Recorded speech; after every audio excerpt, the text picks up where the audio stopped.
not saying they did something extraordinary here, but I'm just saying they clearly knew what they were doing from a video game adaptation to to a movie perspective, to something that, again, there's a lot, like before the first one, there were like it took a while for Mario to get adapted to the big screen again after the 1993 fiasco, right, with John Leguizamo, right? And I thought, like, again, with this one, it kind of showed like, wow, like you could do something here with the animation. Like I think like they could show like, oh wow, the lore, the references, the Easter eggs, they honor the game so well. And also the animation is there. It's just the screenwriting is just horrendous. It's Don't just like, care. yeah. And I think it's also on the directing, but also the biggest issue is Illumination, because they look at this just for money. Chris Maledandri, I'm going to give you credit because Illumination now is a huge powerhouse. So credit to you for running this animation studio. But this is waste of potential. Waste of potential, especially with this voice cast. This voice cast should be like, you have Anya Taylor-Joy, Brie Larson, Chris Pratt, Charlie Day, Jack Black. Like, you have a bunch of stars. Let's make something out of it. I'm not saying be like Spider-Verse and go to the Oscars. No, like at least let's just do like what Sonic does. Sonic the Hedgehog, that live action, the trilogy that just came out. Those movies, I'm not saying those are great movies either, but they're a blend of, they honor the game, but they also are coherent movies.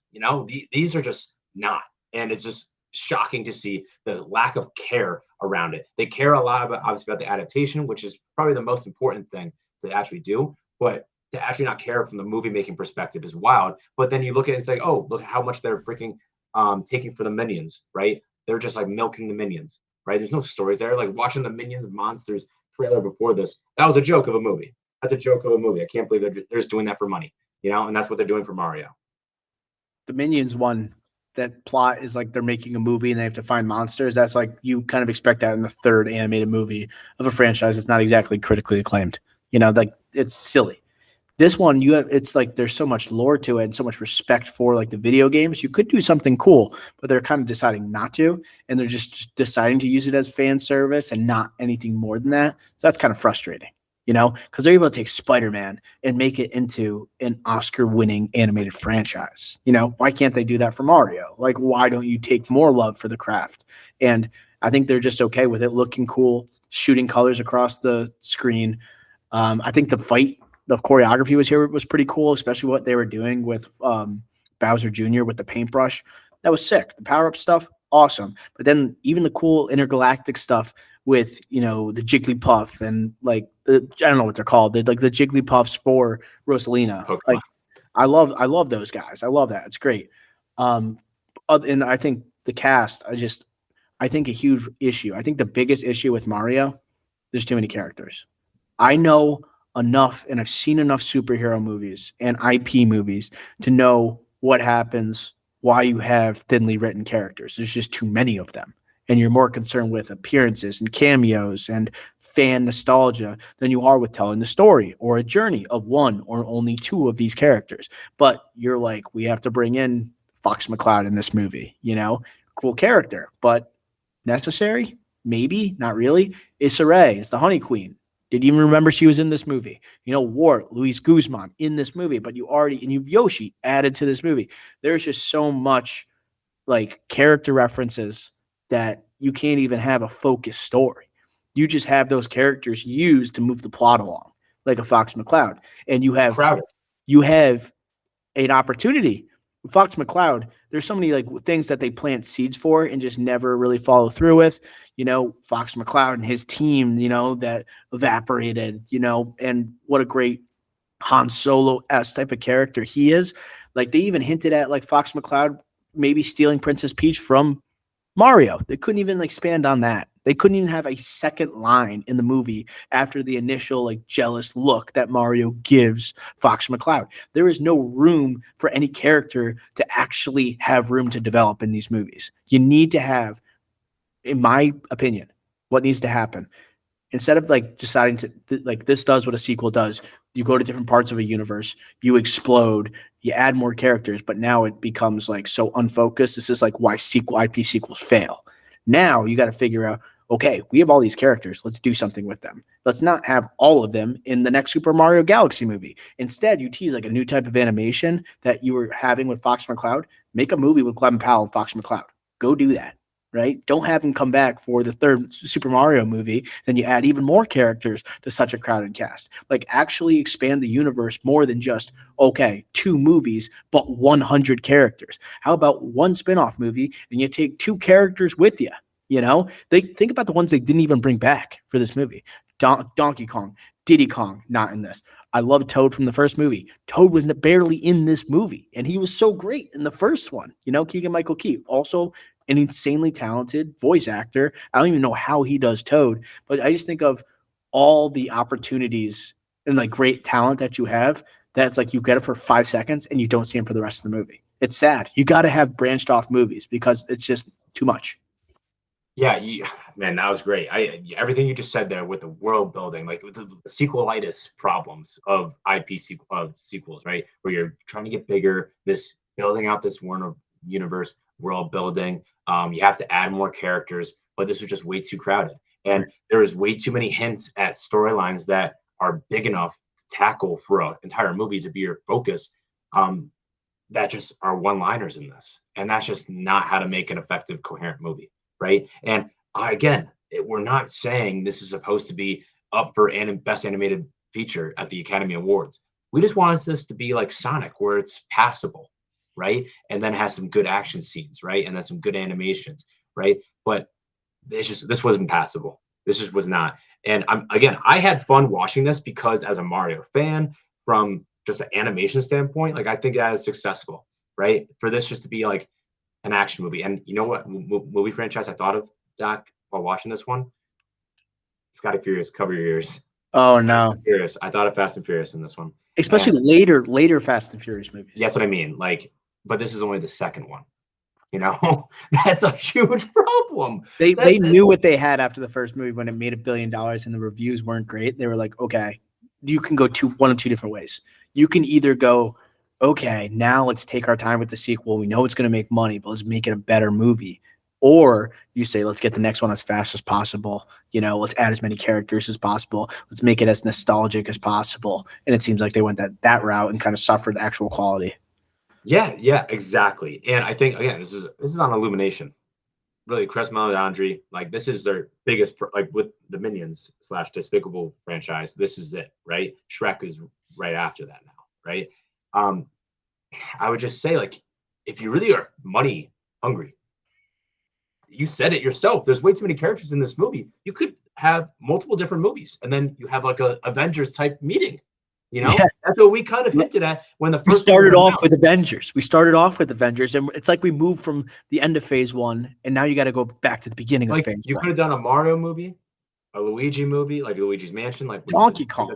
You could have done a Donkey Kong movie, right? You could have done your own anti-hero Bowser movie. With Bowser, like you could have done so many other things, which all would have made us so much more money, and collectively probably a lot more than these 2 movies combined, right? And instead, you're just money hungry. Give me money now. And this is Universal, by the way. Universal, which again, they're going through their own issues from the broadband perspective, like cable Comcast side. But the studio's doing great.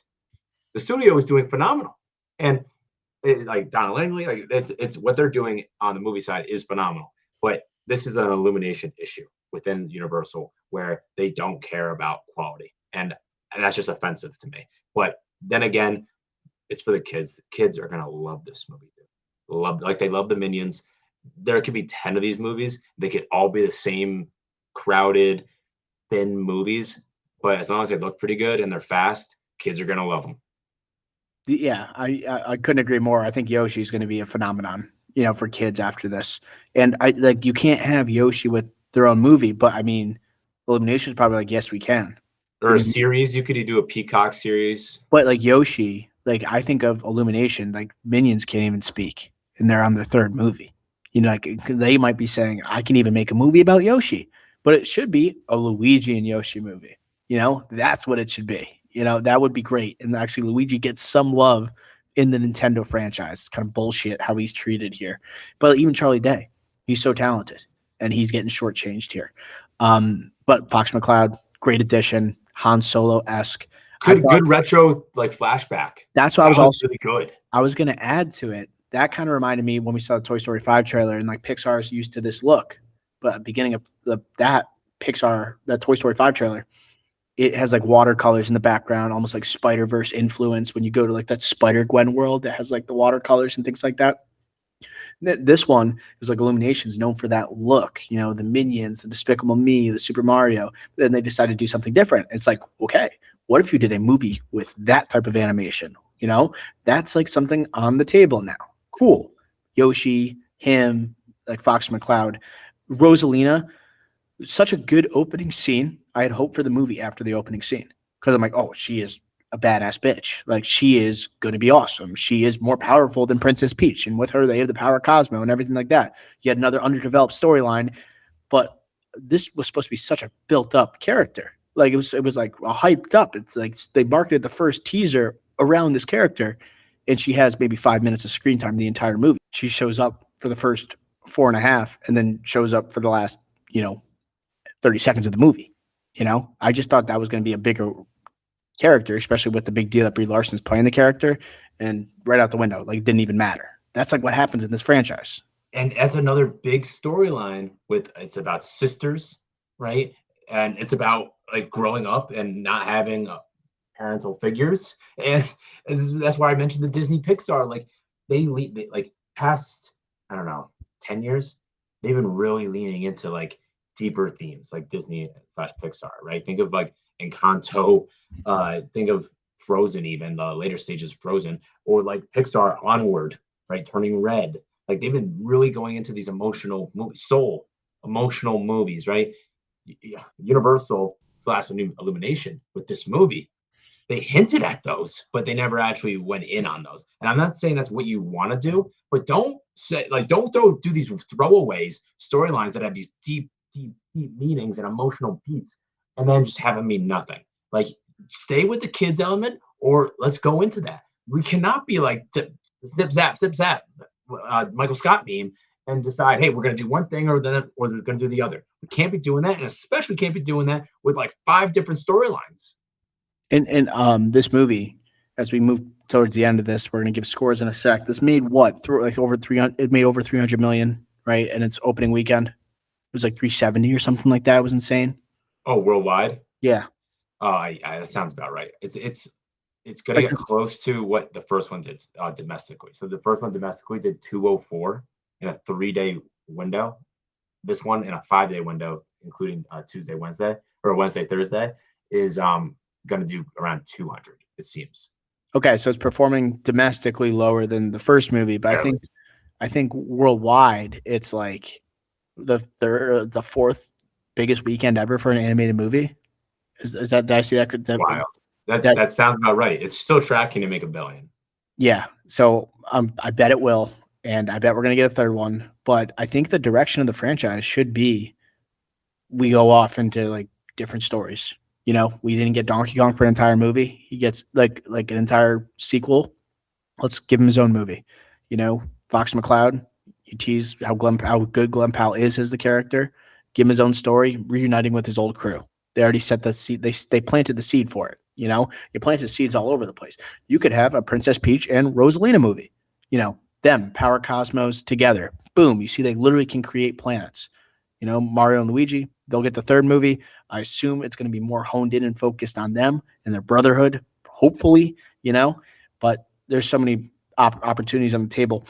And I think other things I did have fun during this. Like, I don't want to say like just completely shit on the movie. Like it was fun. I think what this movie sometimes is really good at is like needle drops inside of the real world. Like they had, Beastie Boys, No Sleep Till Brooklyn in the first one with Mario and Luigi running through the streets. And then you had Yoshi, and then it had Biggie Smalls. It had B.I.G. It had Hypnotize Me. It was it Hypnotize? Yeah. Right? That he played through the street. Like hilarious, funny, and those Yoshi scenes early with Luigi with the Italian music. It's a Yoshi. That's great. That type of stuff they do nail, and I do have fun. And then Jack Black always like brings a smile to my face. So I like him as Bowser. Wasn't too crazy this time. I'm surprised they didn't give him another song, honestly. I thought they were hinting at it too, because he sang for like 10 seconds, not even 10 seconds. And I thought, here's the song, and they didn't give it to us. And after the phenomena Miss Peaches was, I was shocked. I was thinking like, hey, what's next for this? Because like obviously I agree with you, like where they should, like we've talked about even in the first one, divvy up and like go separate ways, and then maybe come back in Avengers like style in like 10 years or something with the Super Mario Bros. Movies again or something like that. I don't think they'll do that. So where do they go here? Do they go like Wario, like we just said? Do they go Bash Brothers? I Even can't though believe it's they like, did Bowser Jr. as the second movie. Like they just went right back to the King Koopa, Prince Koopa. Like I can't believe they went right back to that. Like I thought Wario would have been the natural next villain.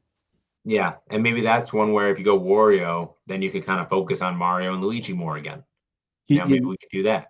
Who is it? I mean, would you consider Bowser? Who is like the Joker for Mario? Bowser? Bowser. Yeah. So you got that done in the first movie. You got to expand the lexicon of villains. The only like that you expanded what this one was a Wart.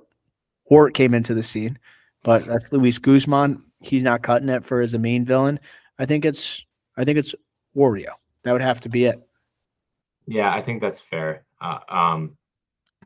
Yeah, other than that, like I don't know, like that's where again, like I feel like we're at this stage where you kind of after Wario, then you like you lose your tier A villains, and I think that's where people will have to, you know, go their separate ways, and we'll have a Donkey Kong movie against his big villain and whatnot, or you do a Bash Bros movie where everyone's going against each other or something. Bash Bros. That I think that would be it. I would say Wario, and then into a Bash Bros movie. I think that would Yeah, make the most sense. At least like Wario is probably the most like aside from Bowser recognizable villain. yeah, recognizable is a good way to put it. Yes. Yeah. I'm looking at Mario fandom right now, Mario Wiki. I'm trying to look at other villains that they could do, but now the answer is Wario. And then you make a Super Smash movie. 100%. All right. Mm. Let's do scores. What do you give Super Mario Galaxy movie? Again, I want to say last time I'll say this. I did have fun at this movie, but I recognize this is not a good movie, and I'm trying to balance that out. I'm going 46. I'm going 46. It probably should be lower, to be honest, but I did have fun. 46. I'll be the guy to go a little bit lower because I did like the way it looked. I did like that one needle drop. I liked Yoshi. I liked Fox McCloud. I am willing to give this a 40 out of 100.